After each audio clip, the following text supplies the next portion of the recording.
ሰላም ወዳጆቼ፣ እንኳን ወደ ቻናላችን በደህና መጡ። ለቻናሉ አዲስ ከሆኑ ሰብስክራይብ እንዲሁም ላይክ ማድረግ እንዳይረሳ። ዛሬ በጣም ታዋቂ ስለሆነው የጭነት መኪና ሲኖትራክ እንነጋገራለን። ሲኖ መኪና ምንድን ነው? ሲኖ ከቻይና የመጣ ታላቅ የትራክ አምራች ነው። በአፍሪካና በኢትዮጵያም ጭምር በስፋት ይዘወተራል።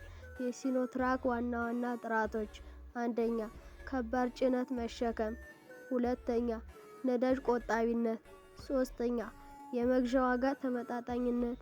በመቀጠል የሲኖትራክ የመጀመሪያ ምርቶችን እናያለን።